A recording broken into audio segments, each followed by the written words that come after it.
Hello children, ఈరోజు మనం acids and bases and సాల్ట్స్లో పార్ట్ 8 డిస్కస్ చేసుకోబోతున్నాము. Please subscribe this channel. ఈరోజు మనం పీహెచ్ అండ్ ఇట్స్ అప్లికేషన్స్ అనే కాన్సెప్ట్ అనేది డిస్కస్ చేసుకోబోతున్నాము. ఒక పదార్థము ఎసిడిక్కా, బేసిక్కా, న్యూట్రల్లా మనం ఎలా తెలుసుకున్నామో ఆల్రెడీ ఇండికేటర్స్ యూస్ చేసి whether the given substance is an acidic substance or basic substance, neutral substance అనేది మనం ఐడెంటిఫై చేసాము. అలాగే మనం strong acid, weak acid, strong base, weak base అనే కొన్ని మాటలు మనం ఆల్రెడీ డిస్కస్ చేసుకున్నాం. అంటే strength of the acid, strength of the base గురించి తెలుసుకోవాలంటే మనం ఏం చేయాలి? How to measure the strength of an acid or base. ఆ స్ట్రెంగ్త్ మెజర్ చేయడానికి మనం వాడేదాన్నే మనం పీహెచ్ స్కేల్, పీహెచ్ అనే స్కేల్ మనం వాడతాం. అసలు పీహెచ్ అంటే ఏమిటి? పి అంటే పొటెన్స్, అంటే పవర్, అంటే power of the hydrogen ion concentration కనుక్కోవడం ద్వారా మనం ఈ strength of the acid or base అనేది మనం పీహెచ్ స్కేల్ని ఉపయోగించి మనం కనుక్కోవడం జరుగుతుంది. What is pH scale? A scale measuring hydrogen ion concentration in a solution.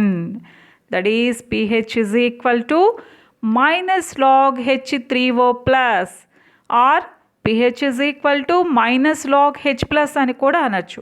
అంటే మనం హైడ్రోజన్ అయాన్ కాన్సన్ట్రేషన్ మనం మెజర్ చేయడం ద్వారా we can measure the pH of that particular acid or base. By knowing the pH value, we can analyze the strength of the acid or base. pH scale ని కనుక్కున్న ఆయన Sorensen, he invented the pH scale. 0 to 14 మనకి numbers అనేవి ఉంటాయి. ఈ pH value మనకి strength of the acid కానీ strength of the బేస్ని కానీ మనకి తెలియజేస్తుంది. సోరెన్సన్. ఇప్పుడు మనం హైడ్రోజన్ అయాన్ కాన్సన్ట్రేషన్ ఇచ్చినప్పుడు how to find the pH value, అలాగే పీహెచ్ వాల్యూ ఇచ్చినప్పుడు how to find the hydrogen ion concentration అనే విషయాన్ని తెలుసుకుందాం. ఇక్కడ pH is equal to minus log H plus అని ఇవ్వడం జరిగింది. That is the pH. If the hydrogen ion concentration is 10⁻⁻1, then the pH value is 1. That means minus log 10⁻⁻1, that is 1 into minus 1 log 10 base 10, 1 కాబట్టి minus of minus 1 అవుతుంది plus 1. If the hydrogen ion concentration is 10⁻⁻1, pH value is 1. If the hydrogen ion concentration is 10⁻⁻3, then the pH value is 3. If that hydrogen ion concentration is 10⁻⁻5, pH value is 5. If the hydrogen ion concentration 10⁻⁻7, then pH value is 7. If 10⁻�9, pH is 9. If hydrogen ion concentration 10⁻�11, pH is 11. If they had given pH is 5, then the hydrogen ion concentration 10⁻⁻5. If the pH is 7, the hydrogen ion concentration 10⁻⁻7. అంటే మన hydrogen ion concentration ఇచ్చి pH value రాయమని అడగచ్చు. pH value ఇచ్చినా కూడా మనం hydrogen ion concentration అనేది రాయగలం. pH is 9, hydrogen ion concentration is 10⁻⁻9. If the hydrogen ion concentration is 10⁻⁻5, pH is 5. Likewise, we can calculate the hydrogen ion concentration or pH value. Okay, now we can see pH is equal to minus log H plus. ఇక్కడ మనం pH scale చూస్తున్నాం 0 నుండి 14 వరకు. ఈ scale మనం already చూసాం. మనం universal indicator అనేది మనం ఆల్రెడీ ప్రీవియస్ సెషన్స్లో చూసాము. అక్కడ రెడ్ కలర్ రావడం, మనకి యాసిడ్లో, న్యూట్రల్ మీడియంలో గ్రీను, అలాగే మనకి బేసిక్ మీడియంలో బ్లూ కలర్ రావడం చూసాము. ఇక్కడ మీరు యాసిడే కాకుండా strength of the acid, whether it is a strong acid, weak acid, neutral, weak base, strong base అనేది కూడా ఈ స్కేల్ను ఉపయోగించి మనం కనుక్కోవచ్చు. అంటే ఒక పర్టికులర్ సబ్స్టెన్స్ ఇచ్చినప్పుడు దానిలో మనం ఈ pH పేపర్ని పెట్టినప్పుడు లేదా యూనివర్సల్ ఇండికేటర్ పోసినప్పుడు ఆ కలర్ చేంజ్ని మనం ఈ పర్టికులర్ చార్ట్లో కనుక మనం కంపేర్ చేసుకున్నట్లయితే ఏ కలర్ మనకి సూటబుల్గా ఉందో ఆ నెంబర్ని తెలుసుకోవడం ద్వారా ఆ పర్టికులర్ కలర్ కరస్పాండింగ్ అక్కడ దగ్గర ఉన్న నెంబర్ తెలుసుకోవడం ద్వారా మనం దాని pH అనేది ఐడెంటిఫై చేయొచ్చు. Strong acid, weak acid, neutral, weak base, strong base అంటే మనం దాదాపుగా 7 న్యూట్రల్ కాబట్టి బిలో 7 అన్నీ కూడా యాసిడ్స్, 7 న్యూట్రల్, 7 అబోవ్ 7 అన్నీ కూడా మనం బేసెస్గా ట్రీట్ చేస్తాము. Below 7 pH value below 7 are acids, pH value 7 is neutral, pH value greater than 7 those are all bases. అలాగే మనం 0 to 3 వరకు స్ట్రాంగ్ యాసిడ్గా ట్రీట్ చేస్తాము. అలాగే 4 to 6 వీక్ యాసిడ్గా ట్రీట్ చేస్తాము. 7 న్యూట్రల్, 8 to 11 వరకు వీక్ బేస్గా ట్రీట్ చేస్తాము. 12 to 14 స్ట్రాంగ్ బేస్గా ట్రీట్ చేస్తాము. అంటే 0 to 3 అని కరెక్ట్గా మనం అలా గీత పెట్టలేం, కానీ సుమారుగా మనం అంటే అక్కడ మనకి యాక్చువల్గా ఏం జరుగుతుందంటే 0 నుంచి ఈ ఎసిడిక్ నేచర్ తగ్గుతూ న్యూట్రల్ అయ్యి 7 దగ్గర, 7 నుంచి మనకి 14కి బేసిక్ నేచర్ పెరుగుతూ ఉంటుంది. దాన్ని బట్టి మనం 0 to 3 strong acid, 4 to 6 weak acid, 7 neutral, 8 to 11 weak base, 12 to 14 strong base అని మనం పెట్టుకోవడం జరిగింది. చూడండి ఇక్కడ అంటే మనకి లెఫ్ట్ హ్యాండ్ సైడ్ కార్నర్లో మనకి స్ట్రాంగ్ యాసిడ్ ఉంటుంది. రైట్ హ్యాండ్ సైడ్ కరెక్ట్గా రైట్ హ్యాండ్ సైడ్ ఎడ్జ్లో మనకి స్ట్రాంగ్ బేస్ ఉంటుంది. అంటే ఎసిడిక్ నేచర్ అనేది 0 దగ్గర నుంచి మొదలయ్యి తగ్గుతూ 7కి వచ్చేసరికి ఇక ఎసిడిక్ నేచర్ ఉండదు, న్యూట్రల్ అయిపోతుంది. ఈ 7 దగ్గర నుంచి నెమ్మదిగా బేసిక్ నేచర్ పెరుగుతూ 14కి వెళ్ళేసరికి ఎక్స్ట్రీమ్ బాగా ఎక్కువగా ఉంటుంది. అంటే ఎసిడిక్ నేచర్ నెమ్మదిగా తగ్గుతూ న్యూట్రల్ అయ్యి బేసిక్ నేచర్ పెరుగుతూ ఉంటుంది. అందుకే మనకి లెఫ్ట్ హ్యాండ్ సైడ్ ఎడ్జ్లో 0, 1 ఇవన్నీనేమో స్ట్రాంగ్ యాసిడ్స్ ఉంటాయి. 13, 14 ఇవేమో మనకి స్ట్రాంగ్ బేసెస్ అనేవి ఉంటాయి. మధ్యలో 7 అనేది మనకి న్యూట్రల్ అవుతుంది. అలాగే ఎగ్జామ్లో ఒక్కొక్కసారి ఇలా ఒక స్కేల్ ఇచ్చి మనకి చూడండి ఇక్కడ ఒక స్కేల్ ఇచ్చారు మనకి స్ట్రాంగ్ యాసిడ్ ఏది, వీక్ యాసిడ్ ఏది, అలాగే స్ట్రాంగ్ బేస్ ఏది, న్యూట్రల్ సబ్స్టెన్స్ ఏది అని అడగడానికి అవకాశం ఉంది. ఒక స్కేల్ ఇచ్చి ఇక్కడ ABCDE అనే సబ్స్టెన్సెస్ అనేది మనకి ఇవ్వటం జరిగింది. ఏ యొక్క pH వాల్యూ 2, అలాగే B యొక్క pH వాల్యూ 5, అలాగే C యొక్క pH వాల్యూ 7, D యొక్క pH వాల్యూ 9, E యొక్క pH వాల్యూ 13గా ఇవ్వటం జరిగింది. నేను ఇప్పుడే మనం అనుకున్నాం కదా 0 to 3 pH వాల్యూ దాదాపుగా స్ట్రాంగ్ యాసిడ్కి దగ్గరగా ఉంటాయని, అలాగే 4 to 6 వీక్ యాసిడ్ అని, 7 న్యూట్రల్ అని, అలాగే 8 to 11 వరకు మనకి వీక్ బేస్ అని, 12 to 14 స్ట్రాంగ్ బేస్ అని మనం చెప్పుకున్నాం. కాబట్టి స్ట్రాంగ్ యాసిడ్ కాబట్టి SA అని, వీక్ యాసిడ్కి WA అని, వీక్ బేస్కి WB అని, స్ట్రాంగ్ బేస్కి SB అని మీకు మీ న్యూమరిక్స్ అనేది పెట్టడం జరిగింది జస్ట్ గుర్తు కోసం అని. ఓకే, ABCDE ఇచ్చారు. ఇచ్చి స్ట్రాంగెస్ట్ యాసిడ్ అమాంగ్ ABCDE అని అడిగారు. స్ట్రాంగెస్ట్ యాసిడ్ అంటే ఎప్పుడూ కూడా మన లెఫ్ట్ హ్యాండ్ సైడ్ ఎడ్జ్కి వెళ్ళిపోవాలి. 0, 1, 2, 0, 1 దగ్గర ఏం లేదు 2 కాబట్టి 2 దగ్గర A ఉంది కాబట్టి A is the strongest acid. ఒకవేళ న్యూట్రల్ అడిగితే C పెట్టేవాళ్ళం. అలాగే వీక్ యాసిడ్ అని అడిగినట్లయితే మనం వీక్ యాసిడ్ 4 to 6 B ఉంది కాబట్టి వీక్ యాసిడ్ B పెట్టేవాళ్ళం. అలాగే సెకండ్ క్వశ్చన్ చూడండి, which is the strongest base among the ABCDE అన్నది. స్ట్రాంగెస్ట్ బేస్ అనేసరికి మనం ఎప్పుడు కూడా రైట్ హ్యాండ్ సైడ్ ఎడ్జ్కి రావాలి. స్ట్రాంగ్ యాసిడ్ అయితే left hand side edge, strong base అయితే రైట్ హ్యాండ్ సైడ్ ఎడ్జ్. చూడండి ఇప్పుడు స్ట్రాంగ్ బేస్ అన్నారు కాబట్టి రైట్ హ్యాండ్ సైడ్ ఎడ్జ్కి రండి. 14, 13, 13 ఉంది, ఈ ఆన్సర్ పెట్టాను. అదే వీక్ బేస్ అని అడుగుంటే D ఆన్సర్గా పెట్టేవాళ్ళం. కాబట్టి ఈ విధంగా ఒక స్కేల్ లాగా ఇచ్చి లేకపోతే ఒక ట్యాబ్లర్ ఫామ్ లాగా ఇచ్చి మనకి స్ట్రాంగ్ యాసిడ్ వీక్ బేస్ ఏది అలాగే స్ట్రాంగ్ బేస్ ఏది ఇలా క్వశ్చన్స్ అనేది అడగడానికి అవకాశం ఉంది. అలాగే ఇక్కడ చూడండి ఒక స్కేల్ ఇచ్చారు, ఇచ్చి pH1 battery acid, pH2 lemon juice, pH3 vinegar orange juice, pH4 tomato juice, అలాగే pH5 black coffee beer, pH6 milk tea eggs urine, 7 distil water, 8 sea water, 9 baking soda, 10 milk of magnesia, 11 ammonia detergents, 12 soapy water, 13 bleach, 14 lye. ఈ విధంగా మనకి pH values ఇచ్చారు.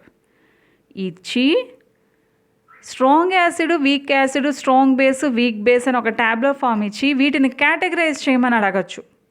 Strong యాసిడ్కి కొన్ని examples రాయండి according to this scale, అలాగే week యాసిడ్కి examples రాయండి అని వాళ్ళు అడగడానికి అవకాశం ఉంది. అప్పుడు మనం స్ట్రాంగ్ యాసిడ్ కాబట్టి పైన చూస్తాం, బ్యాటరీ యాసిడ్, లెమన్ జ్యూస్ దాదాపుగా మనకి టాప్ మోస్ట్ ఉన్నాయి, మీరు స్ట్రాంగ్ యాసిడ్స్గా తీసుకోవడం బెటర్. కాబట్టి బ్యాటరీ యాసిడ్, లెమన్ జ్యూస్ అనేది రాశాను. ఇంకా మీరు రాయాలనుకుంటే వినెగర్, ఆరెంజ్ జ్యూస్ రాయొచ్చు, కానీ మీరు టాప్ మోస్ట్ ప్రయారిటీ పైన ఉన్నవి ఇచ్చుకోండి స్ట్రాంగ్ యాసిడ్స్.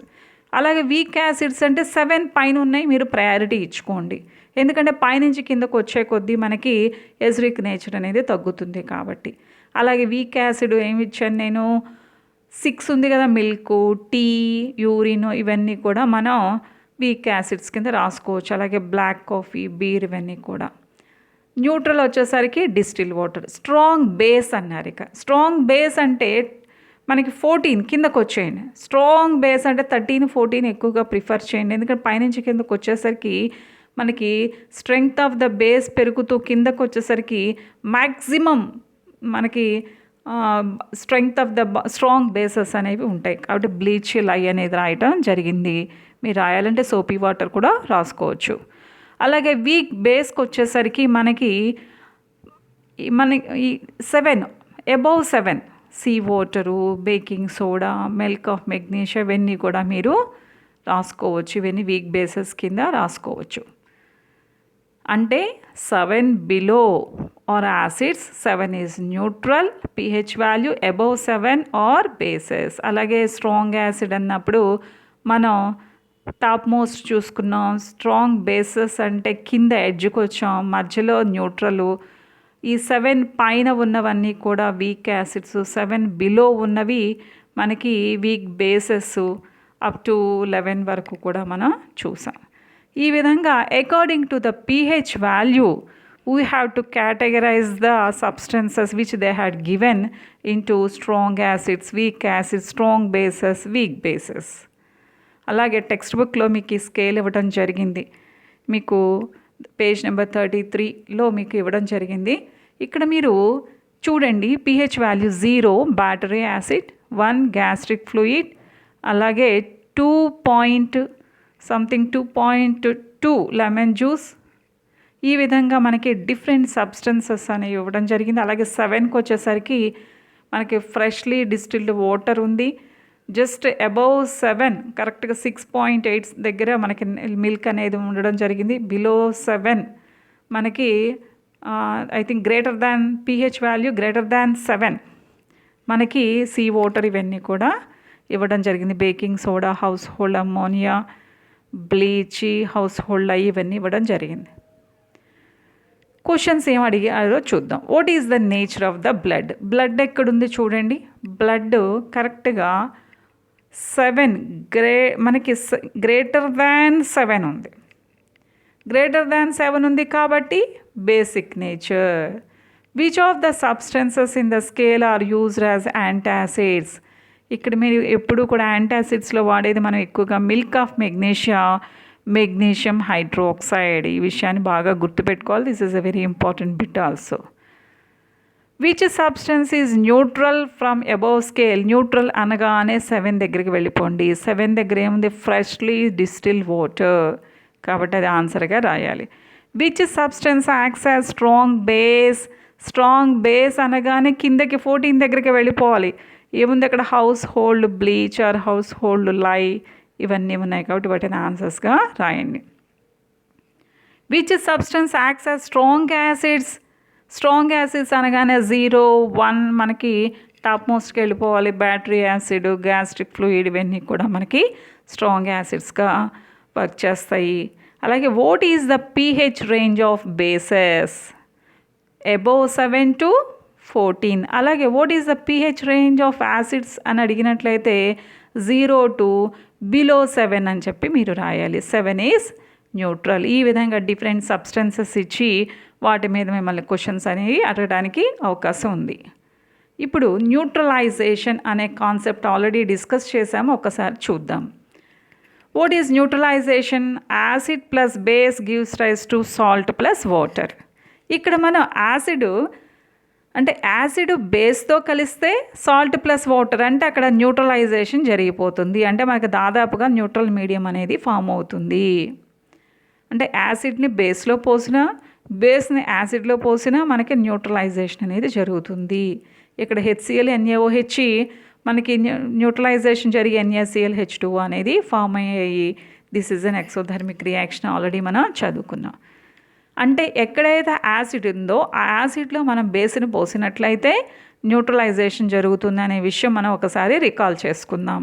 అలాగే వాట్ ఈజ్ pH అనేది మనం చూసాం. ఇప్పుడు pH స్కేల్ గురించి కూడా ఆల్రెడీ మనం డిస్కస్ చేసుకున్నాము. అంటే 0 to బిలో 7 కనుక ఉన్నట్లయితే ఎసిడిక్ నేచర్ ఉంటుందని, 7 న్యూట్రల్ ఉంటుందని, అబోవ్ 7 మనకి బేసిక్ నేచర్ అనేది ఉంటుందనే విషయాన్ని కూడా మనం ఆల్రెడీ అబ్జర్వ్ చేసాం. ఇప్పుడు ఆ pH మన డైలీ లైఫ్లో ఎక్కడెక్కడ చూస్తామో వాటి అప్లికేషన్స్ ఏమి అనేవి ఇప్పుడు మనం డిస్కస్ చేద్దాము. Importance of pH. ఇక్కడ మనం ఇంపార్టెన్స్ ఆఫ్ pHలో యాసిడ్ రైన్ అనేది ఒక ఇంపార్టెంట్ ఆస్పెక్ట్. ఇక్కడ మనకి ఇండస్ట్రియల్ ఏరియాలో దాదాపుగా చాలా pollutants, sulphur dioxide, nitrogen oxides of nitrogen, carbon dioxide, ఇలా మనకి ఎన్నో రకాల పొల్యూటెంట్స్ అనేవి మనకి అట్మాస్ఫియర్లోకి రిలీజ్ అవ్వడం అనేది జరుగుతుంది ఈ ఫ్యాక్టరీస్, ఇండస్ట్రీస్ నుంచి. ఎప్పుడైతే ఈ పొల్యూటెంట్స్, ఈ carbon dioxide, sulphur dioxide, oxides of nitrogen అట్మాస్ఫియర్లోకి వెళ్ళాయో, ఇవి ఎప్పుడైతే మనకి వర్షం పడేటప్పుడు ఆ రైన్లో డిజాల్వ్ అవ్వటం వల్ల ఇవి యాసిడ్స్గా ఇప్పుడు సల్ఫర్ డయాక్సైడ్ ఉంది, మనకి వాటర్తో కలిసి సల్ఫ్యూరస్ యాసిడ్గా ఫామ్ అవుతుంది. అలాగే సల్ఫర్ డయాక్సైడ్ ఆక్సిజన్తో కలిసి సల్ఫర్ ట్రాక్సైడ్ అయ్యి అది మళ్ళీ వాటర్తో కలిసి సల్ఫ్యూరిక్ యాసిడ్ ఫామ్ అవుతుంది. కార్బన్ డయాక్సైడ్ కార్బోనిక్ యాసిడ్గా ఫామ్ అవుతుంది. ఆక్సైడ్స్ ఆఫ్ నైట్రోజన్ వాటర్తో కలిసి నైట్రిక్ యాసిడ్గా ఫామ్ అవుతాయి. ఇలా ఇవన్నీ కూడా, ఈ యాసిడ్స్ అన్నీ కూడా మనకి రైన్ వాటర్లో కలవటం వల్ల దానికి ఎసిడిక్ నేచర్ రావటం వల్ల pH వాల్యూ 5.6 కంటే తగ్గుతుంది. కాబట్టి ఆ 5.6 కంటే ఎప్పుడైతే తగ్గిందో అప్పుడు ఈ ఆక్వాటిక్ యానిమల్స్కి అలాగే చాలా ప్రాబ్లమ్స్ అనేది మనం ఫేస్ చేయాల్సి వస్తుంది. ఒక్కసారి ఆ యాసిడ్ రైన్ పాత్వే అనేది మనం చూద్దాం.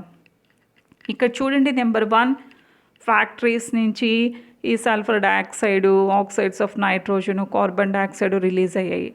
నెమ్మదిగా పాయింట్ నెంబర్ 2 చూడండి, నెమ్మదిగా అవి మనకి ఎయిర్లో కలిసి, పాయింట్ నెంబర్ 3 చూడండి, ఆ ఎయిర్లో ఉన్న వాటర్ మాలిక్యూల్స్, రైన్ డ్రాప్స్ ఎప్పుడైతే వర్షం పడుతుందో రైన్ డ్రాప్స్తో కలిసి మనకి యాసిడ్స్ అనేవి ఫామ్ అయ్యి, ఆల్రెడీ మనం అనుకున్నాం కదా, sulphuric acid, nitric acid, carbonic acid ఇవన్నీ కూడా ఫామ్ అయ్యి ఇవన్నీ మనకి రైన్ డ్రాప్స్తో కలిసి మనకి పాయింట్ నెంబర్ ఇక్కడ 4 చూడండి, 3లో కలిసి 4లో మనకి ఈ వాటర్ బాడీస్లో కలిసాయి.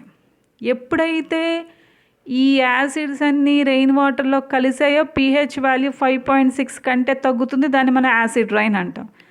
ఎప్పుడైతే ఈ వాటర్ బాడీస్లో, కెనాల్స్లో కానీ వీటిలో కలిసాయో మనకి ఆ యానిమల్స్ అనేవి సర్వైవ్ అవ్వటం చాలా కష్టం. ఎందుకని?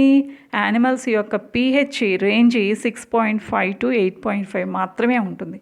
ఈ pH రేంజ్లో మాత్రమే ఆ ఎక్వాటిక్ మనకి లివింగ్ ఆర్గానిజమ్స్ అనేవి హెల్తీగా ఉంటాయి. కాబట్టి ఎప్పుడైతే 5.6 కంటే తగ్గిందో వీటికి చాలా ప్రాబ్లమ్స్ వస్తాయి, చాలా హజార్డ్స్ అనేవి మనం అబ్జర్వ్ చేయాల్సి వస్తుంది. ఇక్కడ చూడండి ఎన్ని రకాల ప్రాబ్లమ్స్ అనేది వీ కెన్ సీ. చూడండి అక్కడ ఫిషెస్ అన్నీ కూడా వెంటనే ఆ వాటర్ బాడీ నుంచి మొత్తం బయటకు వచ్చేసాయి, చనిపోయి. ఎందుకని? pH వాల్యూ 5.6 కంటే తక్కువగా ఉండేసరికి ఆ ఎసిడిక్ నేచర్ వల్ల ఈ అక్వాటిక్ యానిమల్స్ అన్నీ కూడా చనిపోతాయి. అలాగే అక్కడ తాజ్మహల్ చూడండి, మన మార్బుల్ స్టోన్తో కట్టారు కదా, ఎంత వైట్ కలర్లో ఉండాల్సింది చూడండి అలా ఎల్లోయిష్గా అలా మారిపోయింది. ఇప్పుడు మన ఇంట్లో కూడా మార్బుల్ స్టోన్ మీద యాసిడ్ పోసినప్పుడు ఎల్లో కలర్లో వచ్చేస్తుంది. అలాగే ఫారెస్ట్లు ఎలా డ్యామేజ్ అయ్యాయో చూడండి. అంటే మనము ఎక్కువగా పొల్యూటెంట్స్ అనేవి గాలిలోకి వదలటం ద్వారా, ఈ యాసిడ్ రైన్ రావటం ద్వారా మనం ఎన్నో రకాల న్యాచురల్ హజార్డ్స్ అనేవి చూస్తున్నాం. ఎగ్జామ్లో what will happen if the pH value in our body increases? pH value increase అయిన ప్రాబ్లమే, pH వాల్యూ డిక్రీజ్ అయిన ప్రాబ్లమే. మనకి న్యాచురల్గా 7 to 7.8 pH వాల్యూ అనేది ఒక హ్యూమన్ బాడీకి హెల్దీ మనకి ఉండవలసిన pH రేంజ్. ఈ pH రేంజ్లో ఉన్నప్పుడు మన మెటబాలిజం రేట్ కానీ, బ్రీతింగ్ కానీ, మన బాడీలో ఉన్న డిఫరెంట్ టైప్స్ ఆఫ్ జరిగే ప్రాసెస్లన్నీ కూడా చాలా హెల్దీగా చక్కగా జరుగుతాయి. జరగడానికి pH రేంజ్ మనకి 7 to 7.8 ఉండాలి. ఈ pH రేంజ్ కంటే ఎక్కువగా ఉంటే మనకి ఇర్రెగ్యులర్ హార్ట్ బీటు, అలాగే కోమాలకు వెళ్ళిపోవటం, ఇలాంటి ప్రాబ్లమ్స్ అన్నీ వస్తాయి. pH వాల్యూ తగ్గితే మనకి గ్యాస్ట్రిక్ ట్రబుల్ ఇవన్నీ కూడా మీరు చూస్తూనే ఉంటారు. pH వాల్యూ తగ్గిందంటే ఎసిడిక్ నేచర్ మనకి పెరిగిందని. pH వాల్యూ పెరిగింది అంటే బేసిక్ నేచర్ పెరిగినట్లు, pH వాల్యూ తగ్గింది అంటే ఎసిడిక్ నేచర్ పెరిగినట్లు. కాబట్టి మనకి pH వాల్యూ ఎక్కువగా బేసిక్ నేచర్ ఎక్కువ ఉన్న ప్రాబ్లమే, pH వాల్యూ తగ్గి ఎసిడిక్ నేచర్ ఉన్న ప్రాబ్లమే. కాబట్టి మన pH వాల్యూ 7 to 7.8 వరకు మనం మెయింటైన్ చేయడానికి, అందుకే హెల్దీ డైట్ తీసుకోవాలి అనేది. హెల్దీ డైట్ ఎప్పుడైతే తీసుకుంటామో మన pH వాల్యూ కరెక్ట్గా ఈ బ్యాలెన్స్ డైట్ వల్ల మెయింటైన్ అవుతుంది. కాబట్టి మనం హెల్దీగా ఉండగలుగుతాము. కాబట్టి why do living organisms have narrow pH range? అంటే లివింగ్ ఆర్గానిజమ్స్ 6.5 to 8.5 వరకే సర్వైవ్ అవ్వగలుగుతాయి. ఎందుకని అంటే వాటి యొక్క రెస్పిరేషన్ రేట్ కానీ, ఆ బాడీ అనేది ఆ విధంగా సెటప్ అనేది ఉంది. ఆ pH రేంజ్లో వాటిలో ఫంక్షనాలిటీస్ అన్ని కరెక్ట్గా వర్కౌట్ అవుతాయి. కాబట్టి ఈ యాసిడ్ రైన్ వల్ల మనకి ఫారెస్ట్లు డ్యామేజ్ అవుతున్నాయి, అక్వాటిక్ యానిమల్స్ మనకి హజార్డ్స్, వాటికి ప్రాబ్లమ్స్ వస్తున్నాయి. ఇలా ఎన్నో రకాల మనకి ప్రాబ్లమ్స్ అనేవి వస్తున్నాయి. కాబట్టి we should not pollute our environment. ఆ విషయాన్ని మనం గుర్తుపెట్టుకోవాలి. Next application is tooth decay. మీరు రోజు మార్నింగు లేవగానే నైట్ పడుకునేటప్పుడు మనం బ్రష్ చేసుకోవాలి అని చెప్తూ ఉంటారు.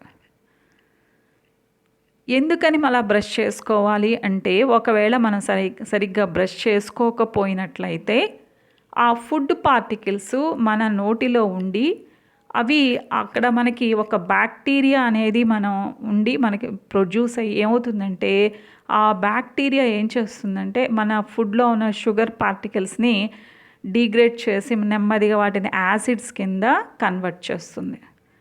ఎప్పుడైతే ఈ బ్యాక్టీరియా మన నోట్లో ఉన్న ఈ షుగరీ ఫుడ్ పార్టికల్స్ని ట్రాప్ చేసి యాసిడ్స్గా ప్రొడ్యూస్ చేసిందో మన pH ఆఫ్ మౌత్ అనేది తగ్గుతుంది. ఎప్పుడైతే pH ఆఫ్ మౌత్ మన pH ఆఫ్ మౌత్ 5.5 కంటే తగ్గిందో అప్పుడు మన టూత్ అనేది కొరోడ్ అవ్వడం మొదలవుతుంది. అంటే టూత్ డీకే, పళ్ళు ఎందుకని ఎలా ఇక్కడ చూడండి, వైట్ కలర్లో ఉండాల్సిన పళ్ళు ఎల్లో కలర్లోకి మారాయి.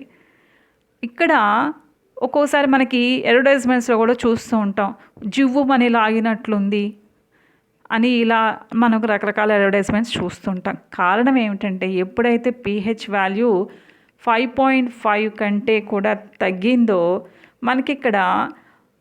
మనకి ఎనామిల్ అని మనకి ఉంటుంది. మనకి ఈ స్ట్రాంగెస్ట్ సబ్స్టెన్స్ మనకి ఈ ఎనామిల్ అనేది ఉంటుంది. ఎప్పుడైతే ఈ ఎనామిల్ మామూలుగా అయితే వాటర్లో మనకి డిజాల్వ్ అవ్వదు.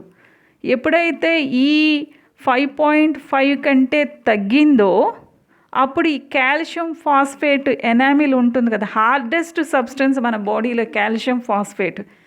ఎప్పుడైతే pH వాల్యూ 5.5 కంటే తగ్గిందో ఈ ఎసిడిక్ నేచర్ ఉండడం వల్ల ఈ కాల్షియం ఫాస్ఫేట్ పొర అనేది మనకి కరిగిపోయి డ్యామేజ్ అయిపోయి మనకి అప్పుడు ఆ జివ్వుమని లాగటం, అలాగే పళ్ళు ఊడిపోవడం, టూత్ డీకే జరగటం, ఇలాంటి ప్రాబ్లమ్స్ అన్నీ ఉంటాయి. మనం మార్నింగ్ లేవగానే ఎందుకు బ్రష్ చేసుకుంటాము అంటే ఈ విధంగా మనకి ఈ మౌత్ లోపల ఉన్న pH వాల్యూ కానీ ఏదైనా ఉన్నా మనం బ్రష్ చేసుకున్నప్పుడు ఏమవుతుందంటే ఈ టూత్ పేస్ట్లో ఉన్న బేస్ ఉంటుంది కదా, ఈ నోటి లోపల ఫుడ్ పార్టికల్స్, ఈ బ్యాక్టీరియా ఫుడ్ పార్టికల్స్లో ఉన్న షుగర్ పార్టికల్స్ని యాసిడ్గా ప్రొడ్యూస్ చేసినప్పుడు ఈ టూత్ పేస్ట్లో ఉన్న బేసు ఈ యాసిడ్తో న్యూట్రలైజ్ అయ్యి ఆ ఎఫెక్ట్ అనేది నలిఫై అవుతుంది. అందుకే మనం టూత్ పేస్ట్లో బేసిక్ సబ్స్టెన్సెస్తో టూత్ పేస్ట్లు తయారు చేస్తారు. కాబట్టి to prevent tooth decay we should brush our teeth with toothpaste which is basic in nature. అంటే ఇక్కడ ఏం జరుగుతుంది, టూత్ పేస్టు న్యూట్రలైజేషన్ చేస్తుంది. అంటే నోట్లో ఉన్న pH వాల్యూ ఉన్నాయి బిలో 5.5 ఉంది కదా, యాసిడ్ ఉంది కదా, ఎసిడిక్ నేచర్లో ఉంది మౌత్, దాన్ని ఇప్పుడు ఏం చేస్తుంది టూత్ పేస్టు బేస్ సబ్స్టెన్స్తో న్యూట్రలైజ్ చేస్తుంది. ఈ విధంగా మనం కొంత ఆ న్యూట్రలైజేషన్ జరగడం ద్వారా టూత్ డికే నుంచి మనం కొంత అవాయిడ్ అనేది చేసుకోవచ్చు. ఓకే, నెక్స్ట్ చూడండి. ఓకే, కాబట్టి ఇలాంటి మన ఎల్లో కలర్ టీత్ కాకుండా మనం చక్కగా మన పంటిని మనం ప్రొటెక్ట్ చేసుకోవాలంటే ఏం చేయాలి, మార్నింగ్ అలాగే నైట్ టైం పడుకునేటప్పుడు కూడా మనం టూత్పేస్ట్తో బ్రష్ చేసుకోవాలి. ఎప్పుడు కూడా మౌత్ని వాష్ చేసుకోవాలి. pH వాల్యూ 5.5కి కంటే తక్కువగా వచ్చేటట్లు ఉండకుండా మనం జాగ్రత్త తీసుకోవాలి. Okay, next pH in our digestive system. మనకి పొట్టలో ఎసిడిటీగా ఉందా, ప్రాబ్లంగా ఉందా అని మనం ఎప్పుడైనా ఓవర్ ఈటింగ్ ఎక్కువ తిన్నప్పుడు కానీ ఏదన్నా కొంతమందికి ఈ గ్యాస్ట్రిక్ జ్యూస్ అనేది ప్రొడ్యూస్ అవుతూ ఉంటుంది. అప్పుడు వెంటనే మనం కొన్ని యాంటాసిడ్ ట్యాబ్లెట్స్ అనేవి ఈనో లాంటివి వేసుకుంటాం. వేసుకున్నప్పుడు కొంత సమ్ సార్ట్ ఆఫ్ రిలీఫ్ అనేది వస్తుంది. అంటే ఈ పొట్టలో ఉన్న గ్యాస్ట్రిక్ జ్యూసెస్ HClకి మనం ఏం చేస్తున్నాం, ఈ యాంటాసిడ్ రూపంలో మెగ్నీషియం హైడ్రాక్సైడ్ అనే బేస్ని మనం పోస్తున్నాం. ఎప్పుడైతే ఈ మెగ్నీషియం హైడ్రాక్సైడ్ని మనం పోస్తామో పొట్ట లోపల యాసిడ్ ఉంది, మన యాంటాసిడ్ ట్యాబ్లెట్లో ఉన్న బేసు వెళ్ళి మన స్టమక్లో న్యూట్రలైజేషన్ అనే ప్రాసెస్ జరగడం ద్వారా మనకి రిలీఫ్ వస్తుంది. ఎక్సెస్ ఆఫ్ యాసిడ్ని ఎప్పుడైతే ప్రొడ్యూస్ చేసిందో స్టమక్లో ఉందో ఇవి వేసుకోవడం ద్వారా మనకి న్యూట్రలైజేషన్ జరగడం ద్వారా మనకి రిలీఫ్ వస్తుంది. ఓకే, ఇక్కడ చూడండి, ఒక తేనెటీగ మిమ్మల్ని కుట్టింది, వెంటనే మనకి ఇరిటేషన్ వస్తుంది. ఆ ఇరిటేషన్ వచ్చినప్పుడు ఎందుకు ఇరిటేషన్ వస్తుంది, ఆల్రెడీ మనం చెప్పుకున్నాం, అక్కడ ఫార్మిక్ యాసిడ్ అది రిలీజ్ చేస్తుంది ఆ తేనెటీగ. ఫార్మిక్ యాసిడ్ని మన స్కిన్ మీద అది రిలీజ్ చేసేసరికి మనకు ఒక సమ్ సార్ట్ ఆఫ్ ఇరిటేషన్ అనేది వస్తుంది.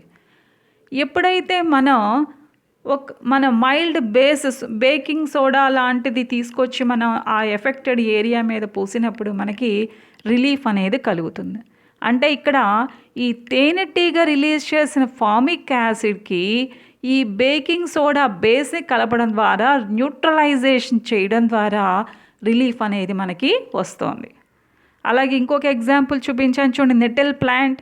అక్కడ నెటల్ ప్లాంట్కి చిన్న చిన్న ముళ్ళు ఉంటాయి. ఎప్పుడైతే ఆ ప్లాంట్ని మనం టచ్ చేసామో ఆ ముళ్ళ ద్వారా అది ఫార్మిక్ యాసిడ్ని రిలీజ్ చేస్తుంది. అప్పుడు మనం ఇరిటేషన్ అనేది మనకు వస్తుంది. కాబట్టి డాక్ ప్లాంట్ లీవ్స్ని తీసుకొచ్చి మనం కనుక ఆ ఎఫెక్టెడ్ ఏరియాలో మనం రబ్ చేసినట్లయితే మనకి రిలీఫ్ అనేది వస్తుంది. అంటే డాక్ ప్లాంట్ లీవ్స్ మనకి బేస్ లాగా పనిచేస్తుంది. ఈ నెటల్ ప్లాంట్ ముళ్ళ ద్వారా మనకి యాసిడ్ అనేది రిలీజ్ అవుతుంది. ఈ డాక్ ప్లాంట్ రుద్ది మనం ఏం చేస్తున్నాం, న్యూట్రలైజేషన్ చేస్తున్నాం. అంటే మనకు తెలియకుండానే మన డైలీ లైఫ్లో యాసిడ్స్ని చూస్తున్నాం, బేసెస్ని చూస్తున్నాం, న్యూట్రలైజేషన్ కూడా చూస్తున్నాం మనం. Next, importance of pH of soil, the most important. చాలామంది ఎంత కష్టపడ్డా కూడా వాళ్ళ పొలాల్లో మంచి దిగుబడి రాలేదు అని they use to feel. Healthy మనకి ప్లాంట్ సాయిల్ కనుక మనకి కరెక్ట్గా పీహెచ్ వాల్యూని కనుక మెయింటైన్ చేయగలిగినట్లయితే మనకి చక్కగా మనకి సాయిల్ అనేది మనకి ఆ కరెక్ట్ పీహెచ్ ఉన్నప్పుడు మంచి దిగుబడి వస్తుంది. ఎక్కువగా పీహెచ్ వాల్యూ 5.5 to 7 ఉన్నప్పుడు ఎక్కువగా మంచి మనకి అవుట్కమ్ అనేది క్రాప్ ఈల్డ్ అనేది మనకి వస్తుంది. ఇప్పుడు how to know the pH of the soil, మరి ఏమి చేయాలి? పీహెచ్ ఆఫ్ ద సాయిల్ మనకి మరి మనం ఒక పొలం దగ్గరికి వెళ్ళాం, పీహెచ్ ఆఫ్ ద సాయిల్ కనుక్కోవాలి. మీరు ఆ పొలంలో ఉన్న లేకపోతే మీ పెరట్లో ఉన్న మట్టి అయినా సరే, మీ పెరట్లో మొక్కలు పెట్టుకున్నారు, బాగా హెల్దీ ఈల్డ్ కావాలి, మీరు 4-5 చోట్ల ఆ ప్లేస్లో డిఫరెంట్ ప్లేసెస్లో కొంచెం మట్టి తీసుకొని బాగా ఎండపెట్టి దాన్ని గ్రైండ్ చేసి ఒక 2 grams ఆఫ్ సాయిల్ తీసుకొని ఒక చిన్న టెస్ట్ ట్యూబ్లో కానీ చిన్న గ్లాస్లో కానీ దానిలో కొంచెం డిస్టిల్ వాటర్, అంటే మామూలుగా మనం డిస్టిల్ వాటర్ అంటే న్యూట్రల్ కదా, అందుకని డిస్టిల్ వాటర్ తీసుకొని రైన్ వాటర్ అయినా కలపచ్చు. డిస్టిల్ వాటర్ లేనప్పుడు డైరెక్ట్గా రైన్ వాటర్ని మనం పడిన రైన్ వాటర్ అది మనం డిస్టిల్ వాటర్ కలిపి మన సాయిల్ సొల్యూషన్ తయారు చేసి ఫిల్టర్ చేస్తే మనకి యూనిఫామ్గా సాయిల్ సొల్యూషన్ వస్తుంది. ఈ సాయిల్ సొల్యూషన్లో మనం ఆల్రెడీ పీహెచ్ పేపర్ అని మనం ఆల్రెడీ డిస్కస్ చేసుకున్నాం. ఆ పీహెచ్ పేపర్ని పెట్టినట్లయితే ఈ కలర్ చార్ట్ చూడండి, పీహెచ్ స్కేల్ యొక్క కలర్ మనకి యూనివర్సల్ ఇండికేటర్కి పీహెచ్ పేపర్కి ఒక ఇండికేటర్ చార్ట్ అనేది ఉంటుంది. ఆ కలర్ చేంజ్ని బట్టి మనకు అది ఎసిడిక్ ఏ పీహెచ్ రేంజ్లో ఉంది, 4 to 5, 5 to 6, 7, 7 to 8 అనేది మనం వెంటనే ఆ ఫిల్ట్రేట్ని మనం పీహెచ్ ఆఫ్ ద సాయిల్ వాడటానికి మనం పీహెచ్ పేపర్ని ఉపయోగించి కనుక్కోవచ్చు. ఒకవేళ పీహెచ్ ఆఫ్ ద సాయిల్ మనకి తక్కువగా ఉంది, అంటే ఎసిడిక్ నేచర్లో ఉంది, మనం ఏమనుకున్నా యాక్చువల్గా 5.5 to 7 ఉంటే మనకి మ్యాక్సిమం ఈల్డ్ వస్తుంది అనుకున్నాం. కాబట్టి మరి ఎసిడిక్ నేచర్లో ఉంది అంటే అప్పుడు వీళ్ళు కొంత లైమ్ అనేది మనకి సున్నాన్ని చల్లుతూ ఉంటారు. సున్నం బేస్ కాబట్టి ఈ ఎసిడిక్ సాయిల్లో సున్నాన్ని చల్లినప్పుడు మనకి న్యూట్రలైజేషన్ అనేది జరుగుతుంది. ఇందాక ఎలా అయితే తేనెటీగ కుట్టినప్పుడు మనం బేకింగ్ సోడా రాసామో, మన గ్యాస్ట్రిక్ జ్యూస్ పొట్టలో రిలీజ్ అయినప్పుడు యాంటాసిడ్ ట్యాబ్లెట్ ఎలా వేసామో, ఇక్కడ కూడా ఎసిడిక్ నేచర్లో సాయిల్ ఉన్నప్పుడు ఈ సున్నాన్ని వేసినట్లయితే న్యూట్రలైజేషన్ అనేది జరిగి మనకు కావాల్సిన పీహెచ్ రేంజ్లో నేల అనేది తయారై మంచి క్రాప్ ఈల్డ్ అనేది వస్తుంది. కాబట్టి ఇలా మనం ఇప్పుడు చాలా అప్లికేషన్స్ అనేవి పీహెచ్లో చూసాము. చూడండి, ఇక్కడ యాసిడ్ రైన్ చూసాము, pH value below 5.6, tooth decay pH value below 5.5, అలాగే గ్యాస్ట్రిక్ జ్యూస్ చూసాము, మనం యాంటాసిడ్ ట్యాబ్లెట్ వేసి న్యూట్రలైజ్ చేసాము. అలాగే ఎసిడిక్ సాయిల్ ఉన్నప్పుడు సున్నం వేసి మనం న్యూట్రలైజ్ చేసాము. అలాగే ఒక తేనెటీగ కుట్టినప్పుడు ఫార్మిక్ యాసిడ్ రిలీజ్ చేసినప్పుడు మనం బేకింగ్ సోడా వేసి న్యూట్రలైజ్ చేసాము. ఇలా మనం ఎన్నో రకాల అప్లికేషన్స్ అనేవి పీహెచ్ అప్లికేషన్స్లో చూసాము. ఎగ్జామ్లో ఏ మిల్క్ మ్యాన్ యాడ్స్ ఎస్ very small amount of baking soda to fresh milk why అని అడుగుతారు. మన డైలీ లైఫ్లో కూడా చూస్తూ ఉంటాం. పాల వాళ్ళు ఏం చేస్తూ ఉంటారు, మిల్క్ మ్యాన్ ఎక్కువసేపు సమ్మర్లో పాలు నిల్వ ఉండడం కోసం తక్కువ small amount of baking soda అనేది వేస్తారు. ఎందుకు అంటే ఇక్కడ మనకి పాలల్లో లాక్టోబాసిల్లస్ అనేవి మనకి ఏం చేస్తాయంటే లాక్టిక్ యాసిడ్ని ప్రొడ్యూస్ చేస్తాయి. కాబట్టి లాక్టిక్ యాసిడ్ ప్రొడ్యూస్ అవ్వగానే ఆ పాలు అనేది విరిగిపోతాయి. కాబట్టి లాక్టిక్ యాసిడ్ ప్రొడ్యూస్ అవ్వకుండా మనం బేకింగ్ సోడా కనుక కలిపినట్లయితే ఈ లాక్టిక్ యాసిడ్ ప్రొడ్యూస్ అయిన ఈ బేకింగ్ సోడాకి న్యూట్రలైజ్ అయిపోయి అది మనకి కర్డింగ్ ఆఫ్ ద మిల్క్ అనేది కొంచెం ఆ ప్రాసెస్ అనేది స్లో డౌన్ అవుతుంది. కాబట్టి ఆ కర్డింగ్ ఆఫ్ మిల్క్ని పోస్ట్పోన్మెంట్ చేయడం కోసం మనం బేకింగ్ సోడా అనేది కలుపుతాము. అంటే పీహెచ్ వాల్యూ తగ్గకుండా మనం బేకింగ్ సోడా అనేది కలుపుతున్నాం. అంటే లాక్టిక్ యాసిడ్ ప్రొడ్యూస్ అయినా ఆ లాక్టిక్ యాసిడ్ కర్డింగ్ ఆఫ్ మిల్క్కి మనకి వెంటనే చేయకుండా లాక్టిక్ యాసిడ్కి ఈ బేకింగ్ సోడా కలిపినప్పుడు న్యూట్రలైజ్ అయిపోతుంది. కాబట్టి మనం curding of the milk postponement అనేది జరుగుతుంది. ఇది ఎగ్జామ్లో ఎక్కువగా అడుగుతూ ఉంటారు. A milkman adds a very small amount of baking soda to fresh milk why అని అడుగుతూ ఉంటారు. ఈ pH అప్లికేషన్స్లో ఎక్కువగా what will happen if the pH value in our body increases, అలాగే మనకి ఇర్రెగ్యులర్ హార్ట్ బీట్ అని చెప్పుకున్నాం, అలాగే కోమాలా కూడా వెళ్ళిపోయే సిచ్యువేషన్ ఉంటుంది అని చెప్పుకున్నాం. How do living organism have narrow pH range. Living organism మనకి 6.5 to 8.5 నారో రేంజ్ మాత్రమే ఎందుకు ఉంటుందంటే వాటి లోపల బేసిక్ ఫంక్షనాలిటీస్, రెస్పిరేషను, డైజెషన్ ఇవన్నీ కూడా ఆ నారో రేంజ్లోనే పర్ఫెక్ట్గా జరుగుతాయి. కాబట్టి ఆ లివింగ్ ఆర్గానిజం ఆ నారో pH రేంజ్ మాత్రమే ఉంది అని రాయాల్సి వస్తుంది మీరు. Why does tooth decay start when the pH of mouth lower than 5.5. ఎప్పుడైతే 5.5 కంటే తక్కువగా ఉంటుందో అప్పుడు మనకి కాల్షియం ఫాస్ఫేట్ అనే లేయర్ కొరోడ్ అవ్వటం స్టార్ట్ అవుతుంది. కాబట్టి మనకి టూత్ డీకే అనేది జరుగుతుంది. Is the substance present in the antacid tablet acidic or basic? Basic. అలాగే మనకి magnesium hydroxide, milk of magnesia అని కూడా చెప్పుకున్నాం. What type of reaction take place in stomach when an antacid tablet is consumed? A type of reaction జరుగుతుంది? Neutralisation. ఎందుకంటే స్టమక్లో acid ఉంటుంది, మనం వేసుకునే యాంటాసిడ్ ట్యాబ్లెట్లో బేస్ ఉంటుంది కాబట్టి యాసిడ్ ప్లస్ బేస్ మనకి న్యూట్రలైజేషన్ అనేది జరుగుతుంది. ఈ విధంగా మనకి డిఫరెంట్ టైప్స్లో pH అప్లికేషన్స్ అనేది ఎగ్జామ్లో అడగడానికి అవకాశం ఉంది. Please share, like and subscribe. Thank